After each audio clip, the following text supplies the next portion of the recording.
What's going on? Welcome back to the DCD podcast, episode number 5. Today we're joined with the host with the most, Purple Swordfish. Thanks, Andy. How's it going? Good. How are you? I'm doing pretty well. You didn't How bang was up your the week? intro this time. No, don't try to skip it. What are you talking about? You screwed up the intro in the first Done recording it. When? earlier. This is the first recording. What are you No, talking it about? was pretty bad. We had to stop it. We had to throw it out. We sometimes because of your internet. Just lack of commitment, man.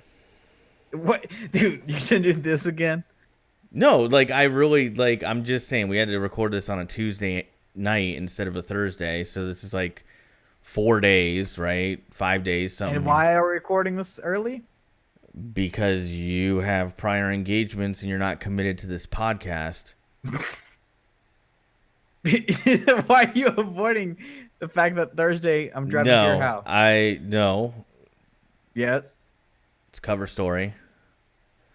I feel like this is like a really crappy dead end job in my late teen years. And I was trying to tell you about this earlier, but you like turned off your mic or something. I don't know what happened. What are you talking about? Your internet? Like, no, it wasn't my internet. Like, it was you. Like, have you ever had a job? I'm going to ask you again. Have you ever had a job where after like a couple weeks you realize they're not going to keep me? Like, it doesn't matter what I do at this point. They're just going to either fire me or wait till I quit. Have you ever worked a job like that? So, Okay. no. So in my adult life, I've only had two places that I've worked. And I've worked there for a very long time in both places. And I've made, I guess you could call it kind of a career. I've moved up, done well for myself, made money. But in my late teens, I floated around a lot. And like I would get jobs. Like I remember there's this one pizza place I got hired and fired within 24 hours. About like 2 hours into my first shift there, I realized they're not going to keep me. I might as well just do whatever I want. So I feel like that's how this podcast has become. Like, it's just a matter of time before you're like, this is just not working out. Is this because I said we're not gonna make it to episode 1,000? Yeah, it is because that was podcast for 19 years. We're going over the show notes, and you're immediately talking about quitting. I know. So Brought it up. I just have to say lack of commitment. But let's do this episode 5. I hope there's an episode 6 if you're out there. If you're one of the 2 people that listens to this thing, not including me and my mom, you know, hope it makes it to episode 6 for you. Why anyway, are you such a Nancy right now. You, sir, are being a finger. Anyway. Oh yeah.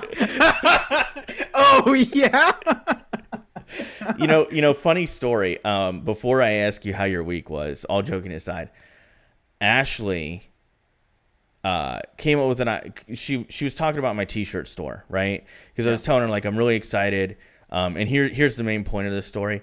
DCD t-shirts are out there. I wanted to make that a point somewhere in the podcast, and we just we somehow got into this, so I'm glad that it was kind of a natural segue. But yeah, DCD shirts are out there. I'll make sure I put a link in the YouTube video description and the podcast description if you're out there on like the iTunes or whatever. But Ashley was like, you should make a Nancy Fingers t-shirt. I don't know if that goes so well. And I was like, Ashley, I don't know if we want people digging into that. Because there's only 3 people that really knows what it means. Yeah. And I think we should keep it that way. Very limited market. By the way, Andy, if you want me to edit that out of the show, I can do that. I mean, it's fine. Okay, so we're good? It's not like they know what it means. Are we in a safe place, Andy? Can we have like an honest and frank... Okay, good. I'm glad we're that we're not in a that safe honest. place. We're not going to tell people what Nancy Fingers means. Yeah, you know, it's funny because I was... I said safe place, but it wasn't too long ago where I was talking to somebody and I was about to say something where I was like... I want to tell the truth, but I realize the truth is going to be kind of like politically incorrect. And the person was like, Alex, I know what you want to say. You're in a safe place. You can say it. And I'm like, wow, usually a safe place is meant to be like, there is no politically incorrect stuff here. Anyway, how was your week, Andy? That was pretty good, I guess. It's been like 4 days since we recorded the last podcast, so nothing much has happened. Lack of commitment. Okay. How'd your date go? It wasn't a date. I don't believe you. It wasn't. I just want to know more details about this. I'm hoping our friendship. It wasn't a date. I'm hoping our friendship / podcast partnership doesn't end by the time It wasn't a date. Get more details about this. I just don't believe you. So what did you do on your not date? Did you watch a Blu-ray with her? Because I know you're a big Blu-ray guy. So maybe you watched a female and another female went to Chong's. Ooh, Chong. And then we watched Chong's. Can tell me why you said on Twitter, because I was intrigued and I never really dug further. I figured this would be a good thing to talk about on the podcast. Why is Chong's like you said something like where real men are made or something? It's a picture of a liquor store. Oh, I saw that like off in the distance. Yeah, it's like to the left. The picture of the building was the liquor store, and that place doesn't card anyone. Really? It was like a little meme for my area. Oh, you're loving that, man. It's where boys come in. It's a liquor store that doesn't card. Dude, it's an exclusive drive-through liquor store that doesn't card. That's pretty reckless. As a liquor store owner, that's pretty reckless. I mean, I used to go there. I mean, my mom listens to this. I never went there ever. No, Andy, you're a good boy. Yeah. I've gone there a couple times. Hey, man, No, not me. Other people have, and I've just been in the car. Well, if Mama ATH is out there listening, yeah, all young men, they have their adventures. It's part of being a young man. I certainly had mine. I smoked weed once, so. Just love how you're what? The way you said it, I almost feel like you came home one day and you're just like, "Hey, Mom, hey, Mom, Hey, Mom, it's been weighing on me. I smoked weed once." No. It was more or less like her and my brother were having a conversation, and it was really boring. Yeah. The conversation was going for 20 minutes. I was like, "Hey, I ate a pot brownie." A little spice up the conversation. Yeah. I'm surprised my entire time being all the way from being a teenager to a young adult to now old fart territory. I've never accidentally eaten one of those. I've never had that experience. I know so many people though who have been like, yeah, I went to a party and I ate a brownie and turned out there was weed in it. It was a Rice Krispie, in my experience. Really? They put it in Rice Krispies? That's kind of neat. It was homemade. Oh. Well, no, I mean, not from the store. I know Rice Krispie doesn't put it in there. Kellogg's isn't going to put it. Oh my God, Andy, you're an idiot sometimes. No, I'm saying we made the Rice Krispie. I know, but wait. The Rice Krispie treat or the Rice Krispie itself? We made a Rice Krispie treat. Out of the Rice Krispie cereal, right?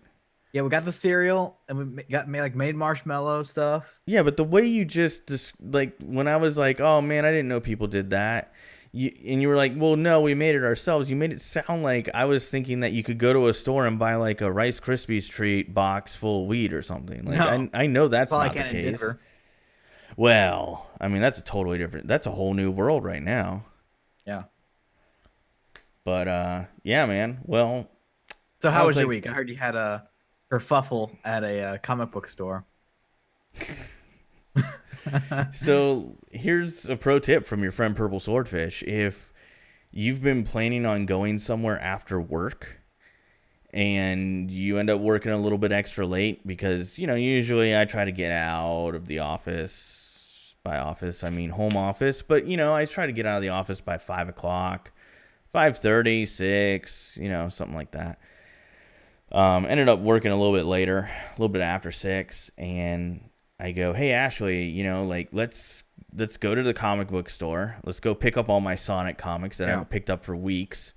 They've been really nice and very gently but firmly telling me "Yo, you need to pick this stuff up, man." And I'm like, "Dude, I feel bad, but I'll go down there this weekend." Well, it just didn't happen this weekend. I was cleaning my house because we have company coming over soon. And Ashley was just really adamant, "We have to clean the house. It has to be spick and span." And I'm I agree with her. But anyway, that was how I spent my weekend. But Monday, I was like, I'm gonna go get that comic. Like I need it. New Sonic comic, by the way, coming from IDW. If you're a comic book fan or you're a Sonic fan or you're both, you gotta check it out. It's amazing. Try it out. But yeah, I got in my car. I got like 75% of the way to the comic book store. And Ashley's on her phone. And she goes, this place is closed, right? And I'm like, what do you mean it's closed? She says, it closes after 7. Or it closes at 7. I'm like, what? And I'm looking at the clock, and I'm like, it's 7:15. And I'm an idiot. I should have looked this up before I left the house. Because I was like, we had this whole late afternoon, early evening plan. We were going to go to a comic book store, and she had a gift card that we've been sitting on for like months now. And we were going to go to Outback Steakhouse. So I was going Outback though? No, I was double pissed. Because I ended up not getting my Sonic comic, and then Ashley was like, well, we shouldn't even bother going to Outback now. So I'm like, there goes my Outback Steakhouse. And I ended up just getting Taco Bell through the drive-thru and eating it at home and watching Star Trek. I'm a cheesy gordita crunch guy right now. Like I like the cheesy gordita crunch. I got that. And then they brought the nacho fries back, and the nacho fries are amazing. And if you haven't tried out the nacho fries, they're worth going to Taco Bell like just once to try them. They're actually really good fries. Yeah. They're just like, even by themselves without the nacho cheese, they're great fries. So like, but yeah, I had that and was kind of a fat kid. Even though I'm on this new diet, I'm down 5 pounds. So if you're wanting to know, that's what, I'm saving up. There's something you mentioned. They're like holding comics for you. It just put a thought in my head. The opposite side of this table, but have you ever gone to GameStop and they're like, hey man, you pre-ordered this game like 2 years ago and you haven't picked it up? So is that ever happened to you? And how's experience like working like? No, it's never happened to me. So like where I worked, I don't know how it is everywhere in the country, but like at GameStops, full disclosure, guys, if you're new to me as a content creator or the channel or even the podcast, like I worked at GameStop for like, I think 6 years, and I was a store manager for like 3 of those years. So like I kind of worked my way up, and when people had games pre-ordered, you kind of already knew that they didn't pick them up, because as soon as they give you their phone number, you'd pull up their account that was on the computer and you'd be like, oh my God. Like there'd be some guys where you'd be like, oh no. Because as soon as they do it, you knew they were going to ask. Yeah. And back then, if somebody canceled a pre-order and they didn't like roll it over to another game, or if they didn't actually pick up the game, it took, like, it was a negative. Yeah. So it would take one away from your daily total. And I remember there was this one guy one time. The guy's name was John. So John from Altamont, if you're out there, I actually work for the same company you work for, but you don't remember me, by the way. We work in the same building. I got in the same elevator as John, and I've worked with John many times on several projects. But he does not remember me as the guy from GameStop, and I don't want to remind him of that because I feel like he'll take me less seriously then. But I remember John came in my store one day, and he had like 14 pre-orders, and he's like, I just want to cancel all of them and put them on one game. And I was like, no! My numbers for the week were effed, dude. Like, just screwed. So, yeah, man. When you see that customer that has a bunch of stuff pre-ordered and it's been like more than a month since that game came out, you know they're gonna cancel it, and you know it's gonna screw up your numbers. There's like one time where a guy was like, yeah, you pre-ordered this game like 4 months ago. It came out. Mm-hmm.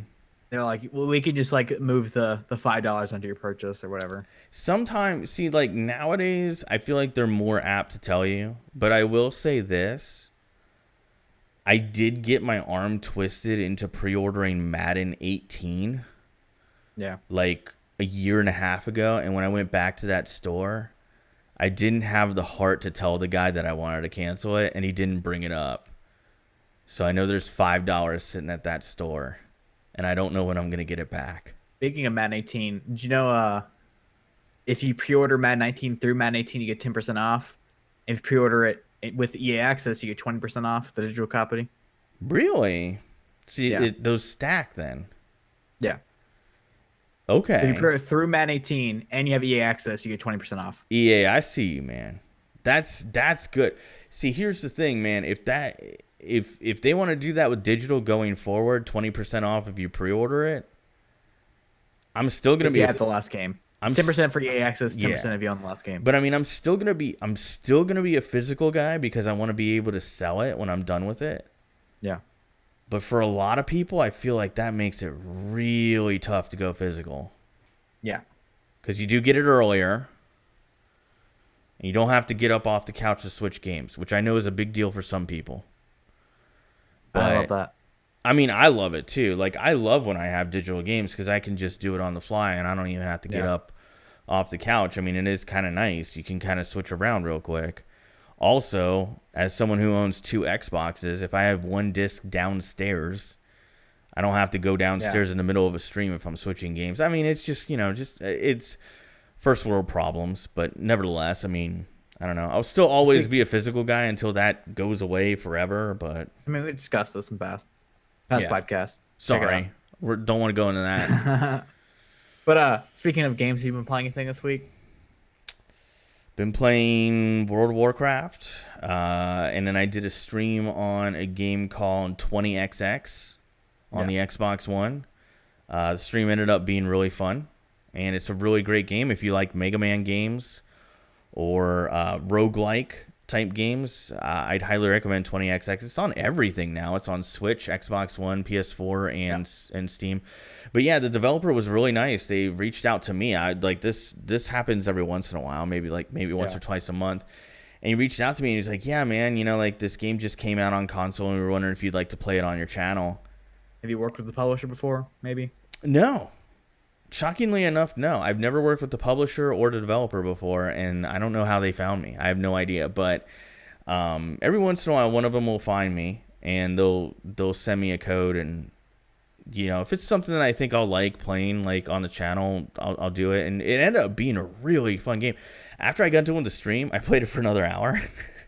Because I was like, I really want to beat this thing, and I got a little bit further than I did in the stream, and then I got killed, and I was like, okay, we'll come back to this later, and I played it a little bit the next day, but I've been playing that on World of Warcraft, and just looking forward to Madden.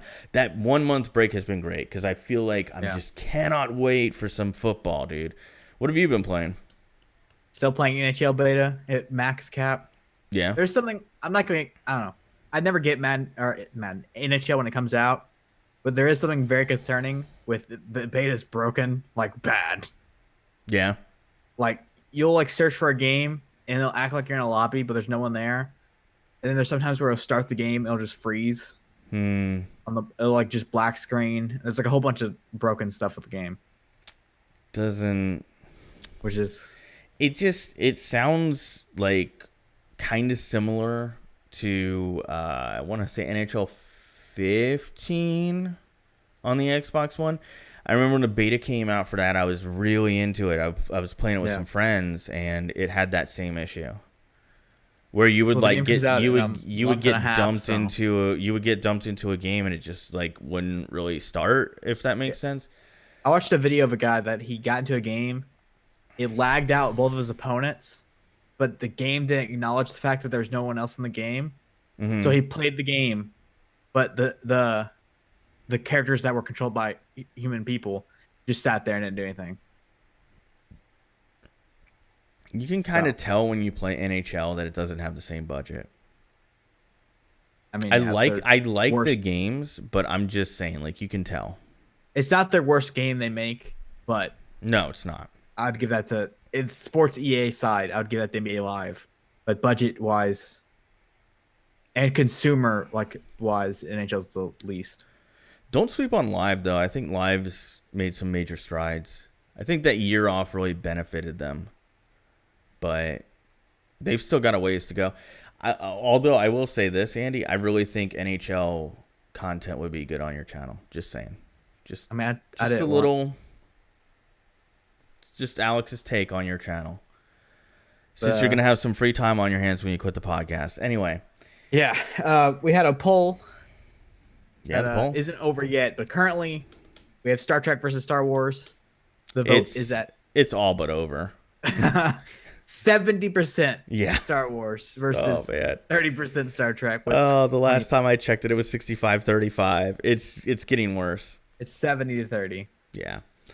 You know, I thought about it. I talked about it with Ashley a little bit, and I was like, yeah, by the way, everybody was cool that I talked to about it. Like, I didn't have one person come at me and be like, F you, man, like that kind of thing. Because Yeah. I guess it was because I tried to make a really good point that I like both. I think they're both great. I just prefer Star Trek because it's just kind of what I grew up watching. But I was talking with Ashley about it, and she was like, yeah, you have to realize, like, there's probably a lot of people out there who are younger and they weren't around for the Star Trek movies, and they weren't really around for Next Generation. Well, they're for the newer ones, but they weren't for the prime Star Trek stuff. Yeah, I mean, but let's just be honest. Like, Voyager came out, and I still think Voyager, Deep Space Nine were good. I don't think they were on the same level as Next Generation. Oracle, I think it's called. This like spin-off thing. Yeah, I still have to check that out. But like It's not a spin-off, but you know what I mean. like it's kind of weird. Like, Next Generation was kind of the last big peak, if you will, for like the TV series. So Yeah. and that was quite a ways back. So there's a lot of younger people, and Star Wars has just kept going. They had the next trilogy, and then they had the Maybe the new ones under Disney now that are. Star Trek can bring back the young fans of that Quentin Tarantino movie. I don't want that to happen. It's allegedly years off. That's the last news on it. I just don't want it to happen. Yeah. I don't want Kill Bill meets Star Trek. I don't know. I don't see those two styles meshing well together. The cast too. Every Tarantino movie that I can think of has a lot of violence, a lot of over the top violence. I don't see that working in the Star Trek universe. I'm sorry. I just don't. Like, let Tarantino do. I was about to say stupid. I'm sorry. If you're a Tarantino fan, I'm not. I'm sorry. I just don't get it. I don't. Like, I watch it. I'm like, this is just violence for violence. Like, I like Django. I thought Django was good. Inglourious Bastards. Good. That was good. Pulp Fiction was good. But here's the thing, though. I'm not one of those people who thinks Pulp Fiction is one of the greatest movies of all time. I've heard so many people tell me they think it's one of the greatest movies. I just don't see it in that high of a light. Every other Tarantino movie, Kill Bill, I thought was just I just don't get it. I just I just don't get it. It just doesn't resonate with me. Death Proof. Oh, I hated it. I was bored the whole time. I'm like, why am I watching this? I was watching it at a friend's house, so I just kind of went along with it. And I remember when it was over, they asked me, like, what did you think? And I was like, it was okay. They're like, you didn't love it? And that's the reaction I always get with Tarantino. You don't love Quentin Tarantino? No, I don't. I'm sorry. Just don't. Sorry. All right, let's get into our topics. All right, we're getting to let's go with the user submitted questions. Yeah. As always, we start off. Our first question comes in from Colby or Copester. Mm-hmm. His question is Dallas Cowboys / Jerry Jones kneeling policy thoughts. That's word for word what he said. Let you lead off. I mean, or would you like me to lead off? Yeah, you go. Okay, so I've addressed this like a lot.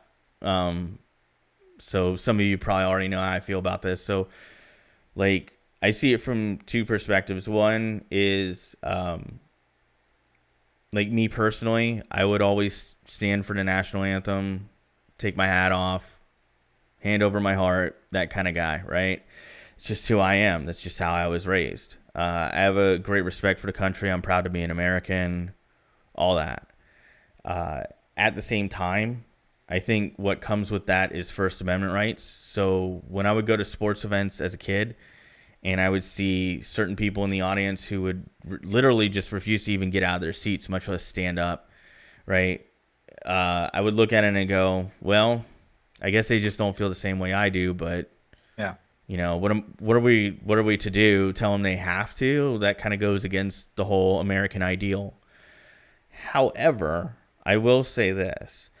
I think the NFL realized very quickly that the Anthem so there's not a lot of people out there like me. Most people who feel like I do about the national anthem and about our country are proud to be Americans, all that kind of stuff. Most of those people are the type where like, screw that guy who doesn't want to stand for the anthem. And I get that because, you know, the flag means different things to different people. I won't go into everything that it means for me, but nevertheless, it means different things to different people. And regardless, when you have a protest like the protests that were going on last year, there are going to be people who take it as a shot at military. There are going to be people who take it as a shot because there's military on the field during the anthem every single Sunday. And I do realize that the military pays the NFL to be there, so that's a whole separate argument for a totally different day. That the NFL takes money from the military to make these demonstrations. But that, in a way, I will use that as a point that the NFL literally looks at the national anthem as part of its business. And when these protests were going on, Americans were turning off the TV. The ratings went down to an extent. It wasn't massive ratings decline, but it still was a ratings decline. Advertisers were upset, most notably Papa John. I don't think that, you know, his reaction was necessarily a prudent one, but nevertheless, I'm sure behind closed doors, many NFL corporate sponsors, the Verizons, the Pizza Huts, you know, had all gone to the NFL and been like, hey, you know, like we paid money. Because if you know how TV advertising works, it's all based on ratings. They pay for what they think the ratings will be. And if the ratings come in under expectations, they go back to that person. They go, hey, next time we pay for, you know, advertising, we might want a lower rate. The NFL knows it's going to hurt their rate. You know, the owners are going to come together. They're going to band together and say, hey, let's nip this in the bud. It's a business move. Now, Jerry Jones, my opinion is he is, in my opinion, for all of the owners, kind of laying down on the sword. He's being the bad guy. All those owners were wanting to stop the protests. They met with the players' union. They agreed to dedicate millions and millions and millions of dollars to specific causes that the players wanted in a, like, wink, wink, nudge, nudge, hey, stop the protest type thing. Yeah. The protest continued. So the owners said, hey, we're going to make it part of our rule. Now, again, I'm all about First Amendment rights, and it is their First Amendment right to do that. However, to go a step further, to throw more mud in the water, they're employees. At the end of the day, NFL players are employees of their team, and if their team wants to tell them how to wear their socks, guess what? They have to wear the socks or they get fined. They fine players for wearing their socks. Yeah, they fine players for wearing the wrong shoes. They fine players for uniform violations, not tucking in their shirt if they're worn a number of times. So I think it's like being, listen, if you work at McDonald's and they tell you, hey, you have to wear the visor with the McDonald's logo on it, guess what? You're going to wear the visor. You're not going to work there anymore. So I get that it's within their right as an employer to tell their employees to do that and that they can't make a political protest on company time. Because I can tell you right now, where I work, there is a specific policy that says at no time when I'm working can I do a political protest of any kind. And if I do, I can get fired. So, I guess, I'm sure there's somebody out there being like, this guy's an idiot. And I'm sure, like, that's fine. You can feel that way. But I'm just saying this. At the end of the day, those NFL players, they are employees of their team. And if their team tells them they need to wear their uniform a certain way or they need to conduct themselves a certain way when they are on the clock and being paid to be there, they have to do it. And it is absolutely their right to not work the job anymore. So if they have that much of a problem with it, retire. I hate to be like that. Find another place to play. But it is what it is. It's Jerry Jones's team. If there's a lot of rules that the Cowboys have that other teams don't have. A lot. I mean, like, have you ever noticed the Kansas City Chiefs? Have you ever seen the Kansas City Chiefs team photos? You ever notice they always wear a mock turtleneck under their jerseys in team photos? That's a team policy. That's all right. Like, they tell you what to do. Yeah. You're an employee. So that's my take on it. What's your take? I feel like well, first I feel like if any other owner did it, no one would care. But the fact that it's Jerry Jones, like, no one cares about any of the other owners, but it's big bucks Jerry Jones does it. But he's the most outspoken owner. I mean, we know that. I thought it's peaceful protests. Mm-hmm. I want players to do it, but like, as in the business world, if you're doing it, they can fire you for doing it if they don't want you to do it. I want people. You should research why they're kneeling. I'm not going to get into it because I've been in plenty of arguments with people that are against it, which I'm for it. I'm not like against the flag or anything, but you should research what it's about and why they're kneeling, because in the whole Colin Kaepernick stuff. But anyways, get past that. I'm for it, but Jerry Jones has the right to be like, hey, knucklehead, stop. I agree. I mean, I think that what's come out of this that's been positive is discussion. Yeah. So in a weird way, as much as, like, I'll just be completely blunt with you. If I was running the NFL, I would have done the same thing for business because that's my job. As the NFL commissioner, like, people don't realize this, Roger Goodell doesn't answer to the players. The NFL commissioner, the owners are his client. Yeah, business. That's who he. So this is 100% a business move, and I think it's a 100% business move for Jerry Jones. And it's a tough sell in Dallas, Texas, to have players protesting. But what I will say is the good thing that's come out of these protests is it has started a discussion about those issues that you're talking about, Andy. I think there's a lot of people where it did raise awareness that may not have been there before about certain issues that these players feel pretty passionate about. Again, I want to be really clear. I think they have every right to do what they want to do, but if they're going to do it on the clock, there can be consequences, unfortunately. There's only 3 games a week before this whole kneeling stuff that the Anthem is shown. There's only 3 games Anthem is shown on live TV. See, and here's the thing, like, I'll be completely honest. Like, this all never would have happened if it wasn't. And please do your research on this. If you're out there thinking I'm just pulling this out of my behind, like, please go out there and research it. This is public record. The U.S. military paid the NFL millions of dollars a year to televise the national anthem, to have servicemen and women at the games. Not all the games, though. Not all the games, but like, have you ever gone to an NFL game and they're like, oh, our hero of the week or our veteran of the week, and they have some person, because I know they've done it. They didn't. They've done it in Tampa, and it's like, it's a veteran of the week, and like, I think we should honor the people that have fought for our country. I'm very passionate about that. I don't think that we should charge the U.S. military to do that. But the NFL collected money, and that's when they started doing this. And the only NFL game I ever went to, it was George Wilson Day. It was the Tennessee Titans game, and they're celebrating George Wilson and his career. Then again, I mean, I guess they always showed it during the Super Bowl, but the Super Bowl is a little different because, like, they're just like, oh, well, this is better than a pregame show because you've been waiting for 4 hours. But I mean, still, like, I just, the whole thing's a mess. And then what I will say is this, just to close it out, the NBA had the right idea. The NBA caught it before they were like, listen, we're just doing a policy because of what happened in the NFL for corporate sponsorships. We're just not going to allow any kind of protest of any kind during the national anthem, and that's it.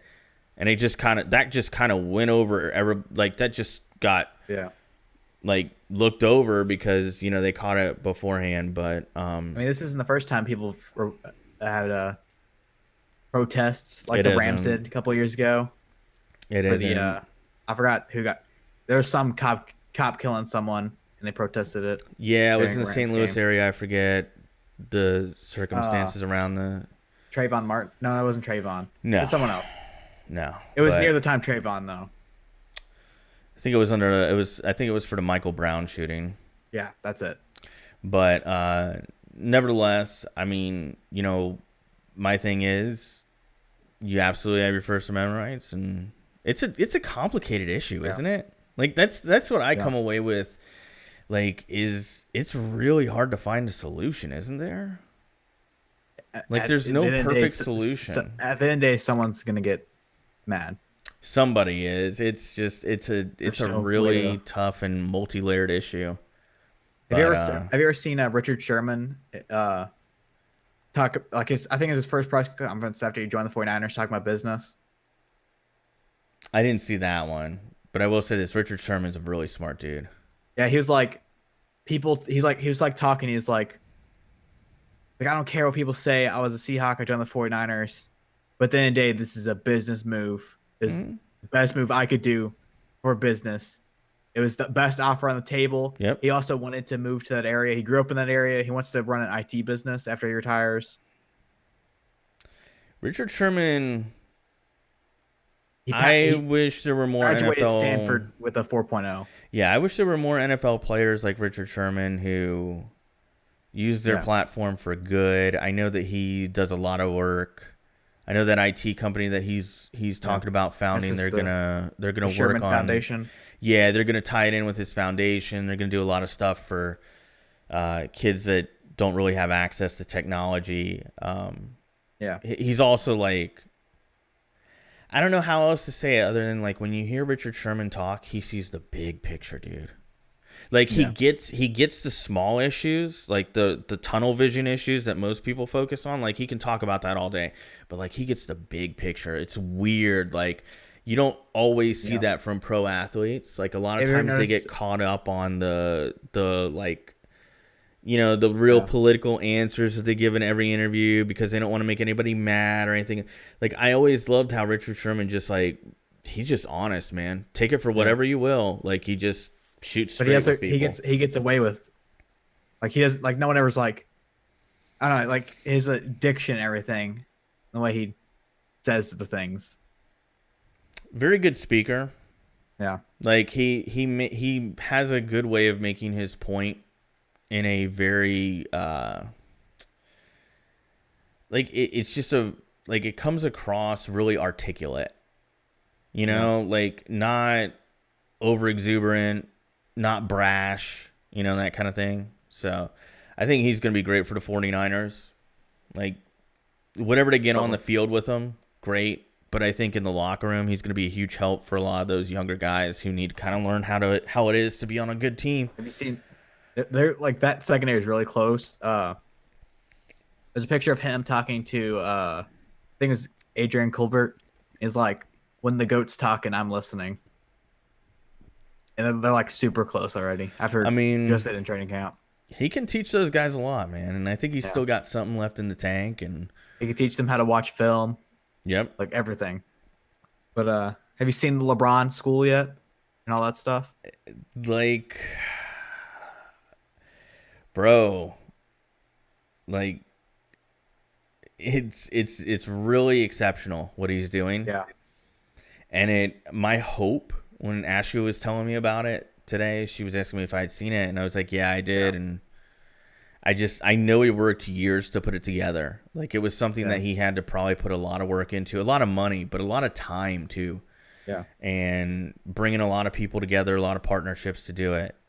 And as much as I'm not really a LeBron James fan, I gotta say, I like, how can I not root for the guy? And then the other thing is, I really hope that this maybe puts a little pressure on some of these other guys who are making millions and millions and millions and millions of dollars. I think, like, I would love to see other people do the same thing. from my knowledge, he's the second person to do it. Jalen Rose did it with a high school in Detroit. Yeah, I would love to see more people who have what I would consider to be generational wealth. Yeah.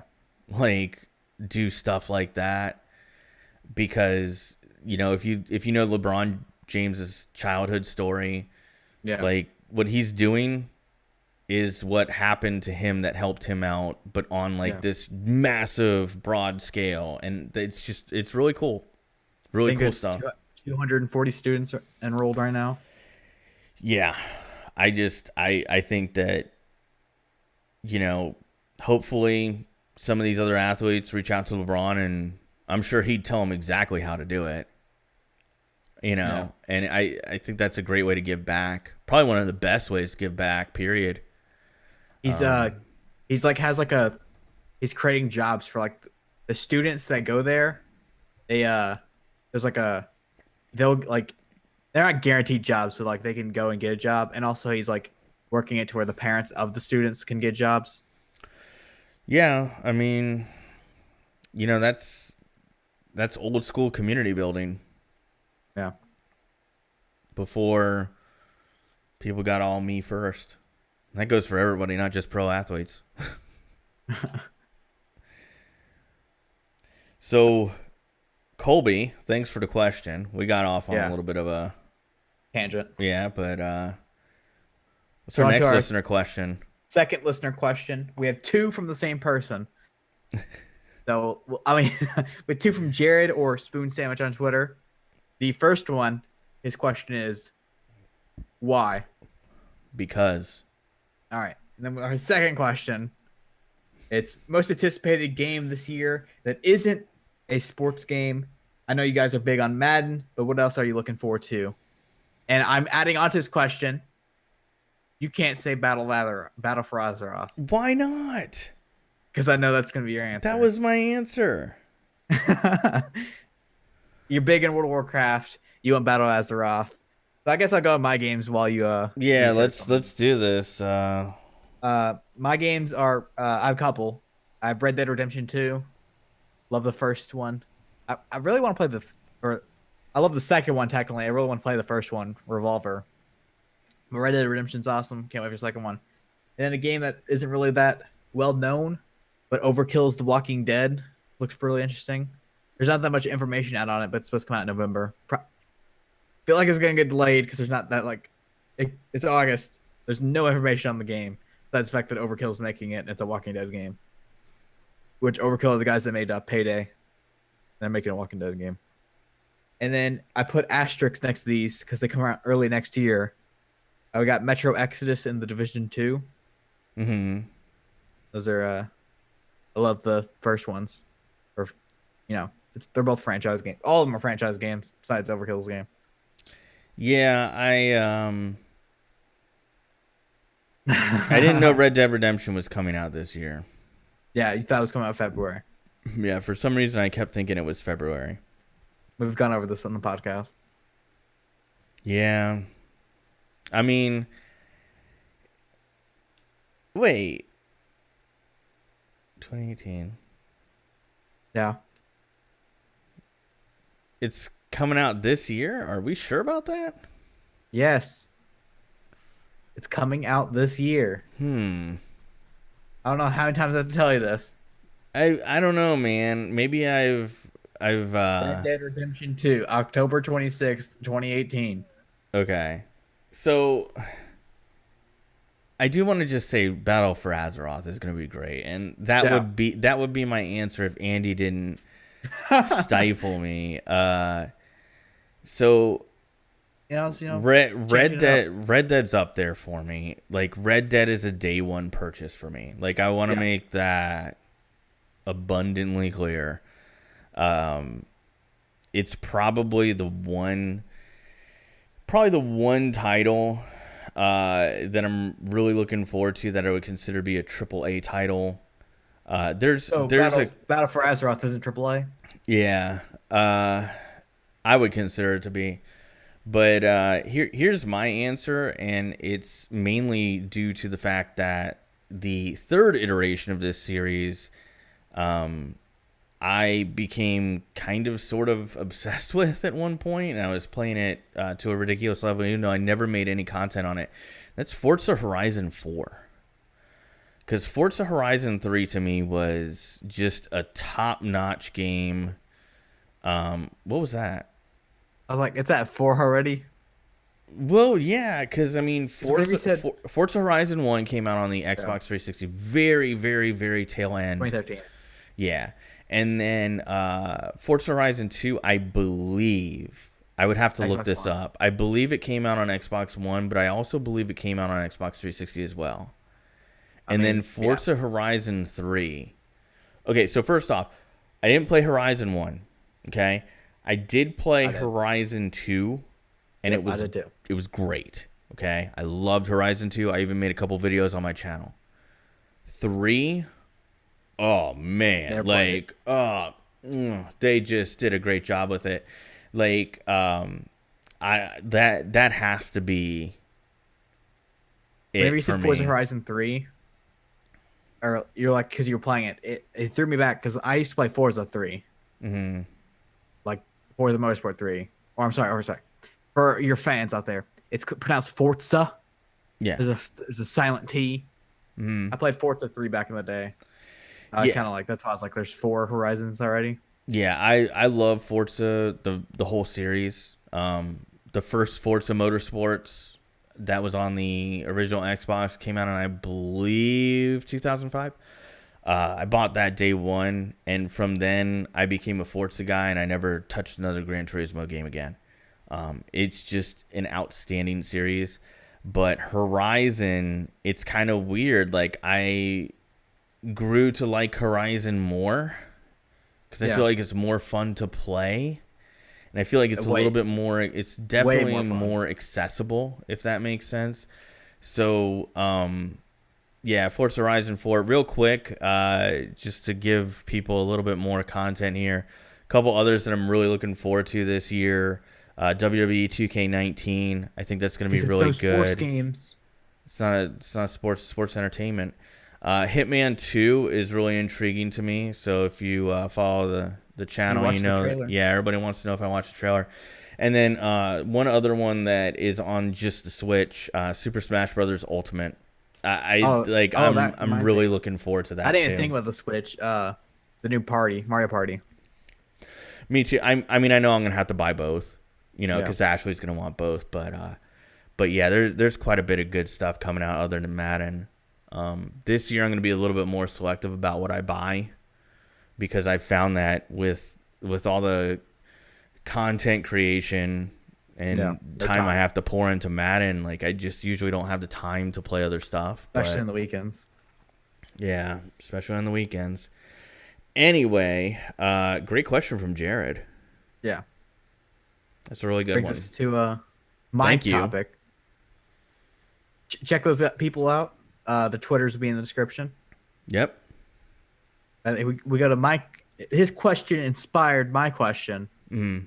It is, what game were you really excited for, but ended up being very disappointed when it came out? You have any? I have 2. So, yeah. Let me get the first one that I'll tell you guys about, it was a game called Too Human. A lot of people may not really remember it. Detroit Too Human? No, definitely not Detroit Become Human. So, that was a game that I looked forward to for years.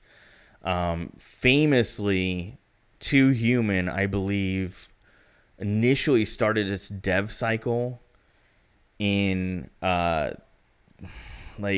I want to say the GameCube days. Like, it was in development for a very long time. Yeah.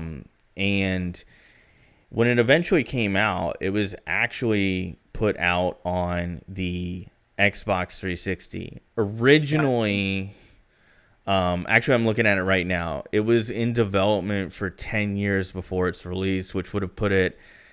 Initially, it was supposed to be a PS2 title, I think, Yeah. PS2 or GameCube era. So, actually, it says right here, it was supposed to be released for Sony PlayStation. Then it moved to GameCube. Then it moved to maybe original Xbox. Then it moved to Xbox 360. Microsoft bought the rights to the game and gave them a massive budget. And for 10 years, the maker of this game, his name was Dennis Diak. Yeah. And he was just absolutely famous in the game industry for making 2 games that were considered like killer apps, really massively underrated games. And those were Blood Omen Legacy of Kain and Eternal Darkness. Eternal Darkness was on the GameCube, and a lot of people don't even remember it, but it was an amazing game. So Dennis Diak kept telling people, Too Human, it's my passion project. I've been working on it forever. It's going to be amazing. We're going to make a trilogy of these games. And I remember it came out on Xbox 360, and it was terrible. It wasn't, I shouldn't say terrible. It was terrible versus the expectations. So I remember I had all these copies of Too Human. I was working at GameStop as a store manager. Had tons of copies of it. Sold a bunch of copies. And I knew I was in trouble because I had already bought my copy. I started returning them. When people started bringing them back and asking it to return it. And I was like, what is happening? And then the reviews started dropping.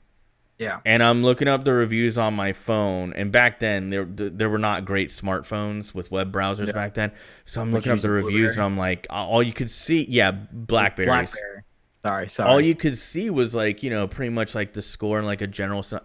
And I'm like, oh no, it's getting killed in the reviews. Like what? So I took it home and I'm playing it. And I'm like, this is not what was promised. Like the best comparison I could make is it kind of the only game that's come out recently that reminds me of that is No Man's Sky, where all these promises were made beforehand and it never came to fruition. And I got one. Spoiler alert, Too Human never became a trilogy. That was the end of the game. And then to add insult to injury, funny story, they built that game on the Unreal Engine. They got into a lawsuit with the company who makes the Unreal Engine. And Unreal won the lawsuit. And part of the terms of the lawsuit was that, this was also when I worked at GameStop, that we had to take all the copies of Too Human and ship them back to the warehouse. And we couldn't sell a copy of the game ever again. Yeah.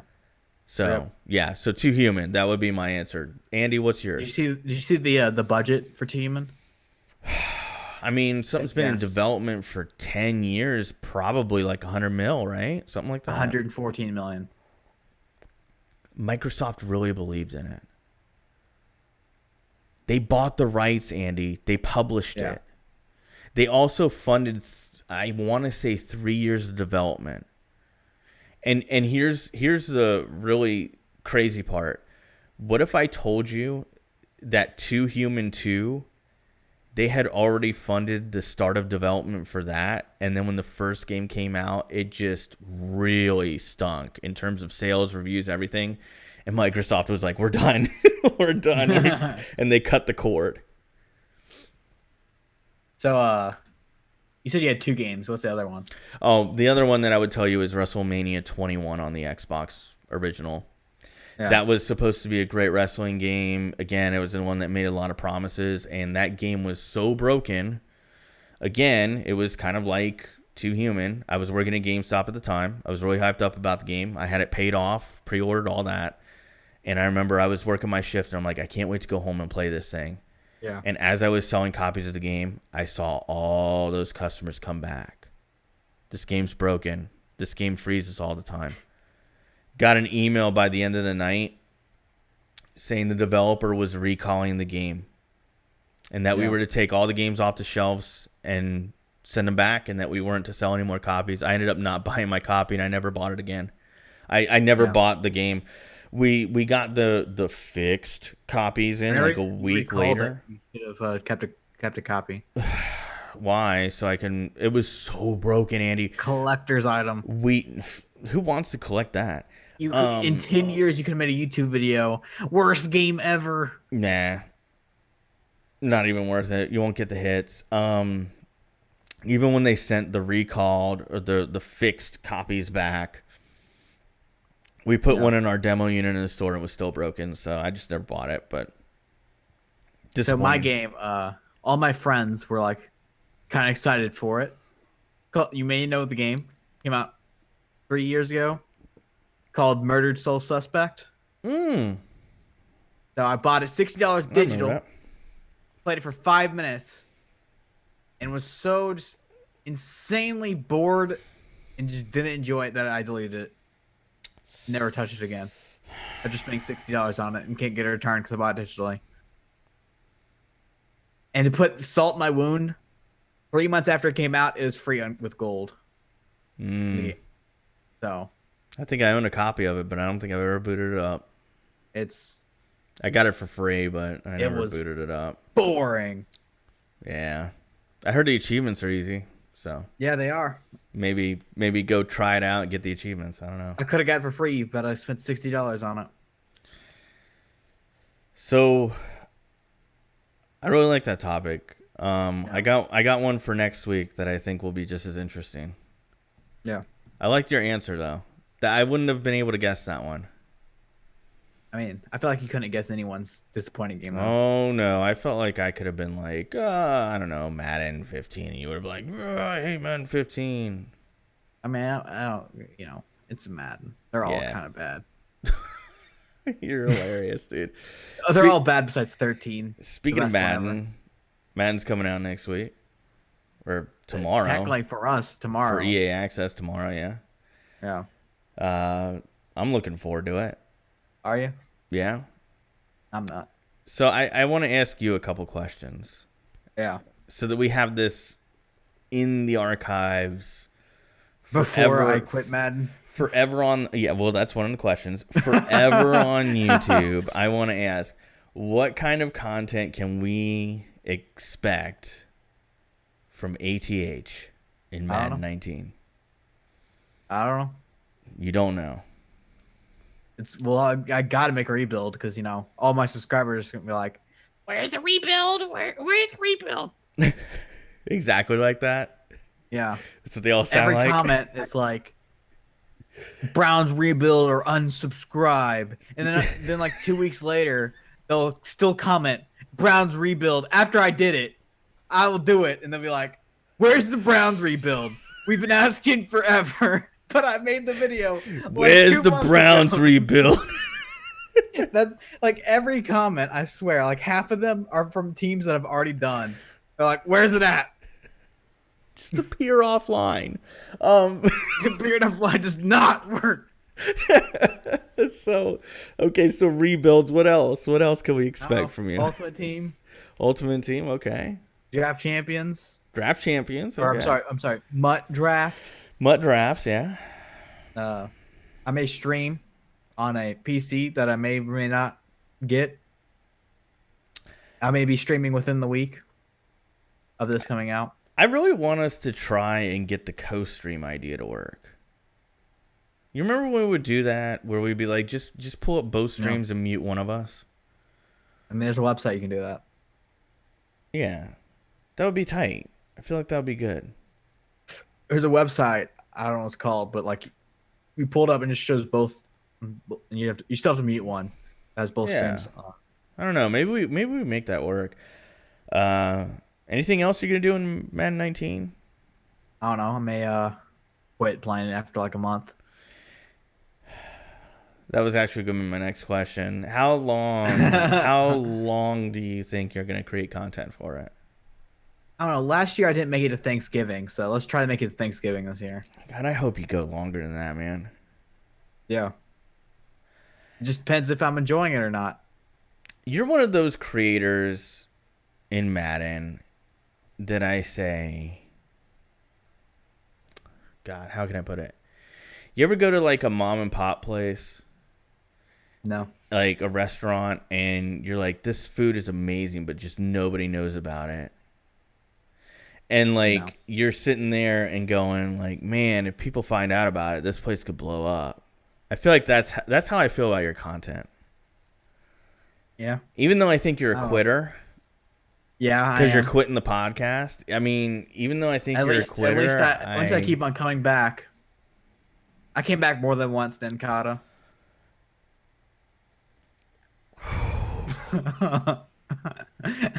is that like a weekly thing now? We're gonna Yeah. just take a big old steamy one on I mean, Ninkata, apparently. you lobbed it up, and I dunked it. I did not lob that up. That was not meant. You called me a quitter. That was a lob. Ninkata, if you're out there, man, I did not mean it that way. Yeah, you did. I want you to come back. I still want to be No. your friend, dog. Like it's I'll start a podcast with you when Andy quits. Yeah. He offered to do a podcast with me a while back. So I mean, offer's still on the table, bro. Andy's gonna quit any day now. He said he was gonna make it to episode 1000. So your podcast with him would be called a quitter and a YouTuber cast. Well, what would end up happening is maybe it He'll just make an maybe it would unbox. just. I mean, it You'll might make just, an. I got it. You'll make an unboxing podcast, and then never do anything again. This is brutal. This is brutal to listen to. Actually, you know what? I'm gonna go out there and I'm gonna say this, Ninkata. If you want to come on the show and address this, I would love to have you on. I won't even tell Andy that you're gonna show on. I will just add him onto the call, and I'll mute him. I edit it. I edit it. You'll mute him. What are you gonna do then? I'll mute him. Dude, why is it always gotta be drama with you, man? Like, why are you so dramatic? I don't know. Well, I mean, I will say this, all joking aside, Andy, I really hope you stick with Madden this year. I think it can be huge for your channel. And, I also, from a personal standpoint, hope you stick with it because I miss watching your content. It was kind of a daily ritual for me. I would watch. A lot of times I'd be editing videos, especially during Madden season. So I'd edit a video, and as it was exporting, I'd watch an Andy video. Or in between editing 2 videos, I'd watch one of yours. So I don't know. My last video didn't go so hot. Update or the ad? No, the ad. Because they were mad because it wasn't a rebuild. That's what. I have to do a rebuild. They're gonna be like, "Where's the rebuild?" I mean, but it's something that you kind of deal with when you're creating YouTube content, unfortunately. You fall in, it happens to me. I'm not even a really big content creator, but I'll post something like a ukulele playthrough and there'll be people going, "Hey man, what's the next Madden stream?" And you're like, "Oh God." Sometimes I want to break from Madden. Sometimes I just want to play something that I want to play. Or sometimes there's a game that comes out, just to be real with you guys, if you're a follower of my channel, sometimes there's a game like World of Warcraft where I was like, I just want to make videos on this. I don't even care if it gets views. I just want to make videos just for fun. But World of Warcraft, people have kind of taken to it now. It's kind of weird. Hey man, you ever gonna play State of K2? I kind of need you to keep playing with me. I beat the game. Well, I guess I'm gonna have to play it single player. You ever gonna complete the Madden game? Spin tires? Not sure about that. Anyway, we do ASMR, really bad ASMR, but anyway, yeah. It's just one of those things, man. We just want Sonic 06. I'm so scared to start that. I gotta finish ukulele first. I'm so close. I have one more video to do, one more pre-recorded video to do, and I'm gonna do a couple live streams where I try to get all the achievements, and then I'm gonna do one last pre-recorded video where I do the final boss. So I'm right there. Are you gonna live tweet when you play Madden? Hell yeah, dude, because that's what a real fan does. Yeah. I was actually going to make the joke. I guess I'll just make it now. When I thought you were going on a date the other night, I was like, "Andy, can you live tweet it?" And I was hoping you'd be like, "No, I'm not going to live tweet it." And I was going to be like, "It's not a real date if you." We had that conversation. We did? You were like, "You going to live tweet?" I was like, "No, I'm not really a real fan." Well, I'm not a fan of her. shoot. Well, darn, man. I was hoping to bring it up on the podcast. Never mind. I hate you sometimes. It wasn't a date either. I just want the real story. Like, I get, like... It wasn't. I never said it was a date. I need a mole. I need a mole in Andy's life. I need somebody who knows Andy's personal the official mole? dealings. No, but he doesn't know you like that. He's a different kind of mole. He's an EA mole. Although I think he does. Oh. I love his name though because it fits. It's really good. Solid dude, by the way. If Try him out. Yeah. Official mole, he's on YouTube. I know he's on Twitch. You can find him on Twitter. Really good dude. Yeah, man. So that's Madden. Sports. We got sports next, right? We got a lot of sport. Okay. Big sports. Going into baseball first. All the millions of topics, or are I think 2 football topics. Yep. Which one you want to try out? Let's get through baseball first. All right, It's more relevant right now. The MLB.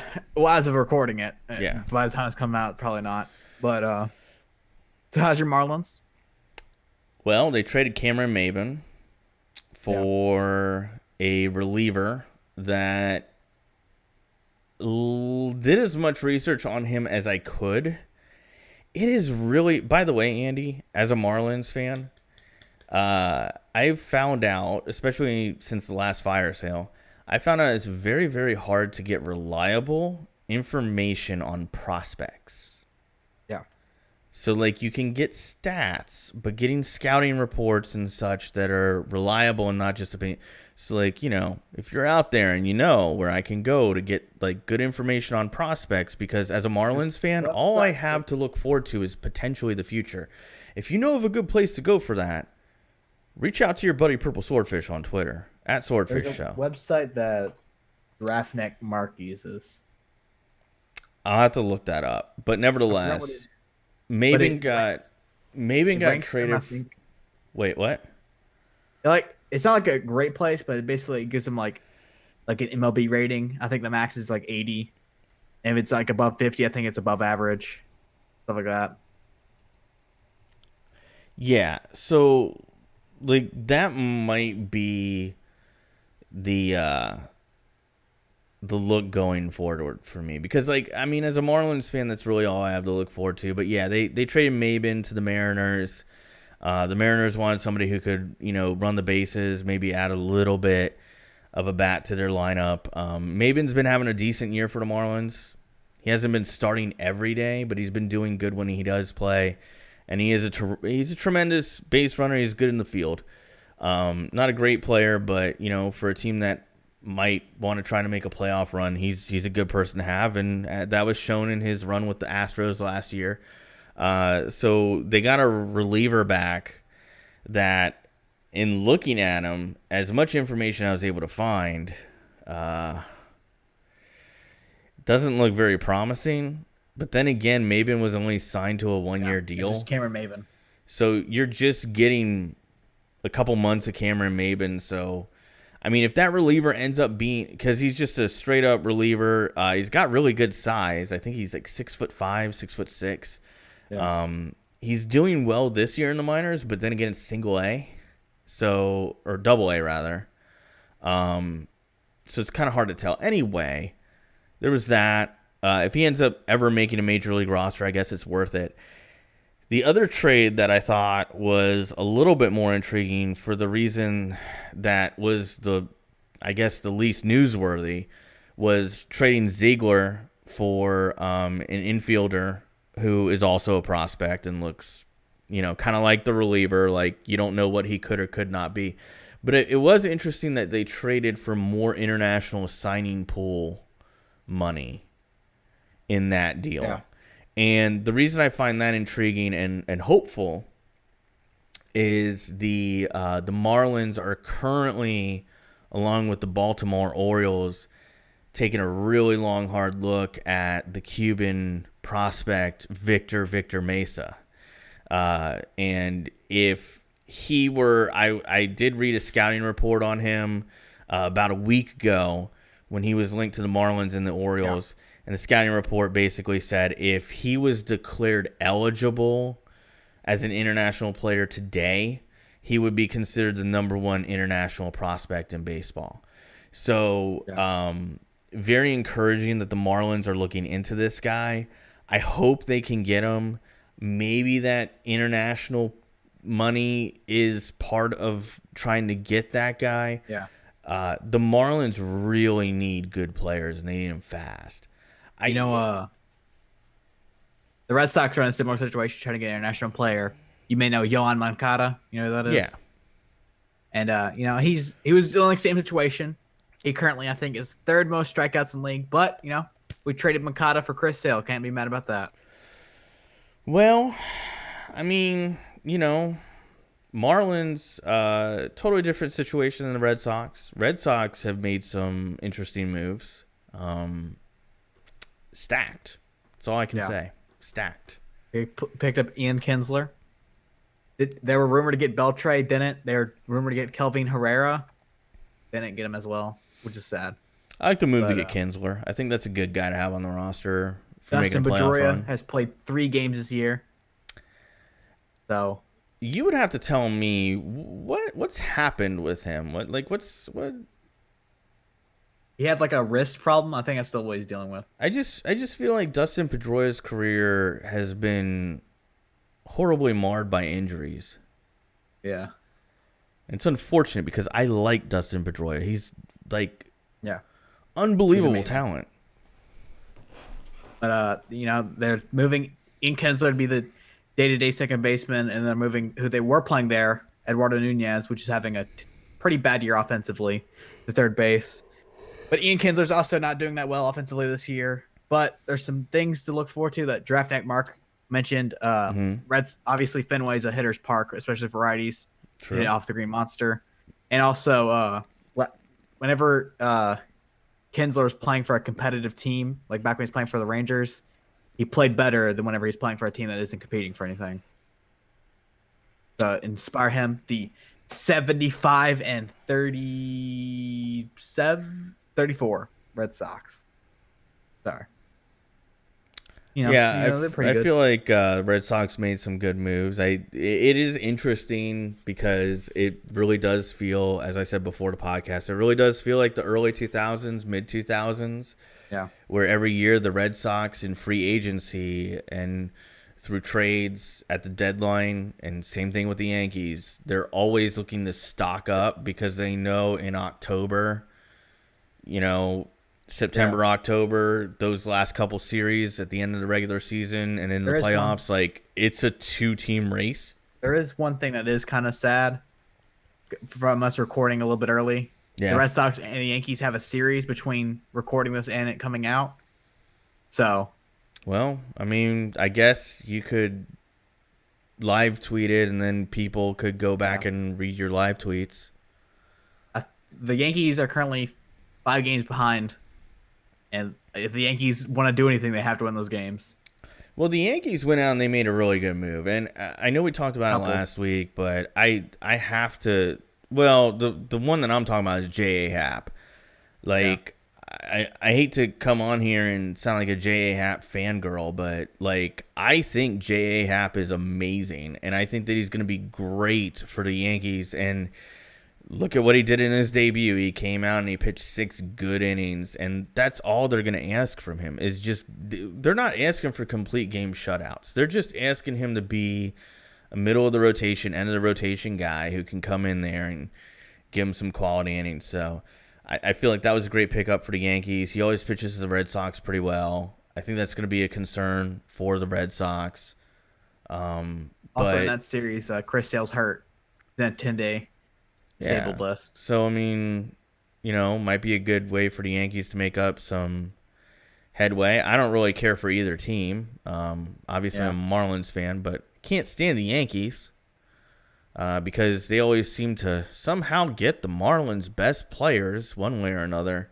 So, I hope they get swept. Sorry if you're a Yankees fan out there. And sorry to my cousins in Jersey who are all Yankees fans, but I don't know. I feel like they got hooked up by their former Capitan, who is now I don't know what you're talking about. now an owner. Derek Jeter didn't do anything. An wrong. owner who's paying himself a salary. That's kind of weird, isn't it? Anyway. What else do we have? There were some good moves at the deadline, man. There was like a flurry of trades at the end. Next one we're gonna go to the next one that happened, or the first trade that happened on the list. We have Roberto Osuna traded to the Astros for Ken Giles, the 2 minor league pitchers.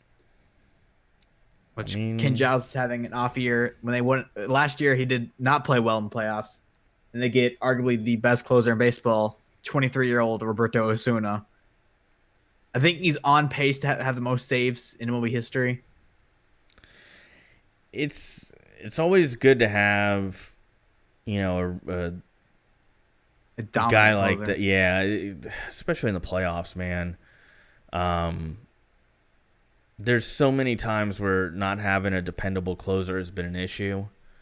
Mitch Williams comes to mind for the Phillies way back when. How about their bullpen? Because in the playoffs last year, basically their relievers were starting pitchers. Stacked team, man. I feel like the Astros, like what they're trying to do, in my opinion, is just keep up with the likes of the Yankees and the Red Sox. And they also went and got Presley, solid reliever, trying to help out the bullpen. It's the biggest weakness, got to go out and help it. Well, history has shown bullpen pitching is a huge, huge factor in the playoffs for a number of reasons. You saw like 2 years ago when Andrew Miller just completely was a series changer. Like, he won games by himself. I mean, Cleveland last year does not get where they got without their bullpen play. So, it's... See, that's the one thing, like, even all the way from when I was a kid to now, the one underrated thing in baseball in terms of team composition is always bullpen play, because there's nothing pretty about it. Middle relievers don't get any stats, really. They don't get saves. They oftentimes don't get a win or a loss. They don't get a decision, right? So they're innings eaters who you hope have a low ERA, a good strikeout to walk ratio, things like that. The introduction of sabermetrics has made them a little bit, like, the casual fan has become a little bit more aware of how important middle relievers are. But, like, I remember when I was a kid, living here in Florida, like most baseball fans were Atlanta Braves fans, because the Marlins and Rays were kind of new teams, and you hear people down here be like, I don't know, Braves will win it all. They got all the starting pitchers they need, and it's like, well, yeah, but do they have a bullpen? Do they have a closer? That kind of thing. But anyway, good move for them. The Maddox Braves. The Maddox Braves? Yeah. That was quite possibly the best starting pitching rotation ever. Did you grow up with that? Well, they were the rivals of the Marlins. So, yeah. Like when the Marlins won the World Series in 97, the first time. And Koufax. Wait, really? Andy. Yeah. You're what? Making age jokes now? What? Another podcast, you're making that again? I don't know if that was an age joke. Sandy Koufax pitched in like the 60s, bro. Like, why are you every week, man? Every week with this. Anyway, how about the Chris Archer trade? Like, how do you feel about that one? I feel like that was a steal. I don't know. They got a great pitcher. Austin Meadows is pretty solid. Like, I don't know. They didn't really get prospects, but Austin Meadows, I would call him a prospect, but he's up and coming outfielder. I don't know. Like, they have him until 2021, and I don't think the Pirates will compete between now and 2021, though. Like, feel like any other, like he wanted out of the Tampa because he wanted to win, or what he said was basically he's like, I want to win. I don't care if it's with Tampa or not. And he didn't really go to a team he's going to win with. So I mean, they are in the playoff run right now, where they might make playoffs, but I don't know if Chris Archer really affects them making the playoffs or not. So we've done the Chris Archer experiment with him as an ace. Didn't work, right? He's not a number one. Where do you feel like what do you feel like Chris Archer is like real? Like where do you really think he is? Because I don't think he's a number 5 starter. I don't think he's number 4 either. Like if I was building a team, I'd have him as my number 3. Wait. Like in an ideal world, I want him as my number 3 starter. It depends on the team. If you're the Rockies and he was your number 1, I'd be happy because the Rockies never have good pitchers. Like ever. Historically, they've never had a good pitcher. So then that's like big fish in a small pond, though. You know what I'm saying? Like, it's because the stadium. No pun intended. Like the Rockies' best pitcher ever is Yubado Jimenez.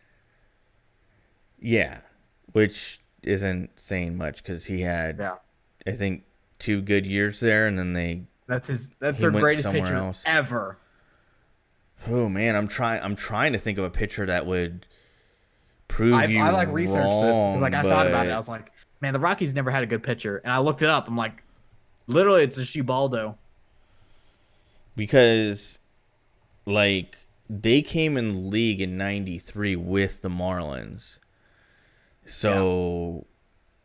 Like, I can't think of somebody. Oh my goodness, this is unbelievable. Yeah. Just look up their all-time top 10 wins above replacement. Ubaldo. Lowest walks and hits per inning. Ubaldo. Yeah, Ubaldo has like every stat. ERA. Ubaldo. Oh my goodness, Andy, you're right. They've never had a really great starting pitcher. It's literally Ubaldo and no one else. If you were a pitcher, would you want to play there, though? No. Because you're going to get knocked up like you wouldn't believe. Anyway, Chris Archer, I mean, if it works out for the Pirates, it's quite the steal. Who knows? Maybe he goes to the NL. That's happened a lot. You ever see a pitcher go from the AL to the NL and then they look dominant? That happens a lot, historically. Yeah. Not so much the other way around. Anyway, what else do we got? All right, we got I think we touched Ian Kinsler a second ago, but Ian Kinsler to the Red Sox. I like it. Sox, awesome. Low risk, high reward.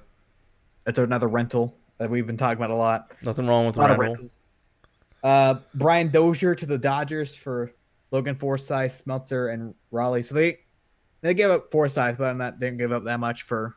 Nah, not bad. Like a top 3 second baseman in the league. Mm-hmm. It's just rich get richer again. Yeah. Like they basically like locked and threw away the key for them winning the NL at this point. There's not a lot in the NL that I would be too concerned about if I'm the Dodgers, but then again, other than getting in your own way. It is the Dodgers. They historically choke in the playoffs. Well, yeah, and I mean, to be fair, they're not even leading their division right now, per se. I mean, they're a half game behind. So, I mean, there is cause for concern. I think, really, like, I don't care who wins the NL East. I don't care who comes out, whether it's the Braves or the Phillies, or even if the Nationals somehow make some kind of a push.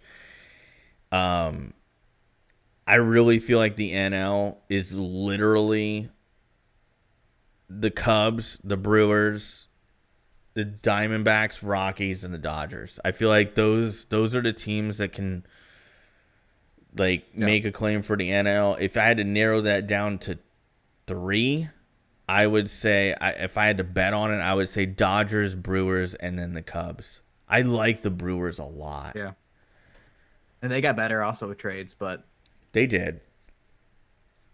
They got Yelich for nothing. Yeah. You're welcome, Milwaukee fans from Miami they got Jonathan fans. Scope today.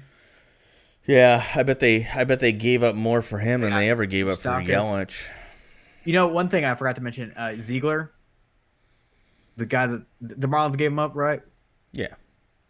You know, he has a top 10 lowest ERA in MLB history after relievers. Uh-huh. Yeah, just put a little salt in the wound. Yeah.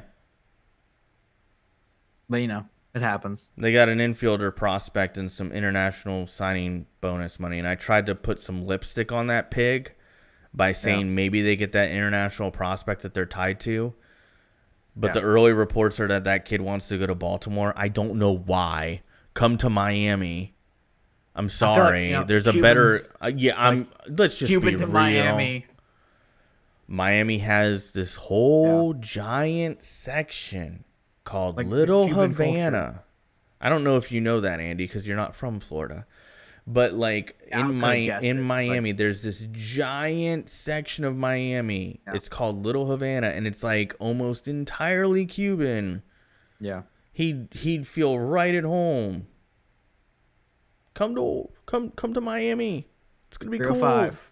Yeah, 305, yo. The Rays, they currently don't have a starting pitcher at all. Their ace is technically Sergio Romo. They're just gonna call up a bunch of kids. Like the Rays have no starting pitch. They either traded their starting pitchers or they're hurt, so they have to call up kids or throw relievers in there for a couple days. Because they're not winning the division. Let's be honest. Dude, they're third in their division. They're 20 games behind, but they're third in their division. I was like, they are third, but like, yeah, they have to go like undefeated the rest of the year to realistically win it. How bizarre does that division look, though? Like when you look at it on paper, it's bizarre because it's like Red Sox, Yankees, 5 games behind, and then 20, 25, and then 42. 42 games behind. Oh my goodness. They're the farthest team behind. By the second. Oh wait, hold on. Yeah, the second farthest team behind is the Blue Jays. So the two teams that are farthest behind in any division, probably because the Red Sox are so dominant this year. To be fair, they're way ahead of every single team. It's not close. Yeah. All right, what else do we have in baseball? That should be pretty much everything, right? That's everything in baseball. I'm gonna go over one more topic, and we're getting pretty deep into this. Okay. So we got the Des Bryant stuff. You go over that. Apparently he's linked. Everyone's like he's going to the Browns. They haven't had a meeting yet. Then you see the Antonio Brown stuff. No, I didn't see that. Antonio Brown tweeted him. Mm-hmm. He was like, "Hey Des, join us. You know it's the right spot. Let's go win a ring." Really? Yeah. Well, so those are the two teams heating up in the. I don't want to call it sweepstakes because it's really not a sweepstake, but the Des. See, part of me wonders. Because I feel like he'll fit with the Steelers. Really? Yeah, they don't. I just don't see it. They don't really have they have Juju and Antonio. And then other than that, they don't really have. They have who's their speedy guy? Wow, I'm gonna have to Google it. I don't know. They don't really have that guy to just big man throw it up touchdown, which Des doesn't really catch it, but. See, I don't see him fitting in with that locker room, with that culture that they've established up there in Pittsburgh. I just don't see it. I feel like that's Antonio Brown doing it just to generate some excitement, which, that's fine. Like, it's just fun. It's Twitter. Darius Hayward Bay, so I was thinking of. I'll be honest, man. As time goes on, I feel like the window closes more and more. Yeah. And I can't say this enough. I know I've said it on my streams before. I may have said it on here. As time goes on, he looks like more and more of a fool for not accepting the offer made by the Ravens. That was the best offer on the table. And he didn't take it. I feel like at this point, it's going to be like first team that has a big wide receiver get injured is the team he's going to go to. I feel like it really puts him behind the 8 ball as a player long term. And the reason I say that is I get where he's coming from. He didn't want to get locked down by the Ravens long term. He feels like he could have played a year and then gone, hit the open market, and get one good payday. That's allegedly what he wants to sign with the Browns. But that's fine. But I feel like training camps are already open, right? Yeah, currently in training camps. So every day that he's not in a training camp is just one more day where he's not learning a new offense, where he's not acclimating with new teammates, all that. So I feel like even if, like, let's just say week 1, a team who needs wide receivers to begin with has their number 1 wide receiver tear an ACL, even if you sign Dez Bryant, like, do you think he's really going to be able to go in there and make an immediate impact? Probably not. Wow. So I just feel like then, no matter what happens, he goes into the next offseason as a free agent because he signed a 1-year deal. Do you think anybody's going to want to give him a better deal than what he had with the Ravens? The one that he got from the Ravens? No. So, like, I feel like it just didn't work out for him, dude. He just didn't get good advice. I like that. Or maybe he did get good advice and didn't follow it from his agent. I don't know. I looked up Dez. And I was like, maybe there's some more rumors. The first thing that pops up is from USA Today. What if Pac-Man and Dez both sign with the Browns, just make them a circus again? Yeah, I see that too. I think there's a lot of God, how can I put it? So Dez Bryant's in that weird position. I know he doesn't seem like he's that old to most people, but he's been in the league for a while. You know? So he hasn't aged as well as Pierre Garçon or anything. Yeah, and I mean, you know, the other thing is he started the NFL a little bit late because, you know, there were some educational concerns with Dez Bryant. So, you know, my take on it is he's in that weird zone where he's not in the prime of his career if you look at the statistics from last year. Use whatever excuse you want to explain that away, but my thing is he wasn't an elite player last year. He wasn't worth the money last year. And because of that, contenders probably don't need him to begin with, but even if they did have a need, they're not going to bring him in because they don't want to mess up the locker room. Yeah. And then that leaves you with what? Mostly teams that are kind of rebuilding with some younger guys. Let's just say you have a 21-year-old blue chip wide receiver coming into your team as a rookie this year. Do you want Dez Bryant in your locker room? Probably not. Like, sorry, like, just he's in that weird position. T.O. found himself in that position. It just took him till he was 39. Yeah. You hear there's other big name wide receiver it got worked out today. The Patriots are working out with Eric Decker. I mean, that's kind of scary. Yeah. I feel like Eric Decker still has a little bit left in the tank. And I feel like that's a system where he could probably do pretty well. Just because the Patriots, as we all know, run a lot of underneath routes. Yeah. A lot, like, the one thing that always stood out to me about the Patriots is you notice the receivers they get aren't really speedsters. A lot of them run really good routes. Even when they got Brandon Cooks. Say whatever you want about Brandon Cooks just being a speedster. That dude can run routes like you wouldn't believe. He can cut on a dime.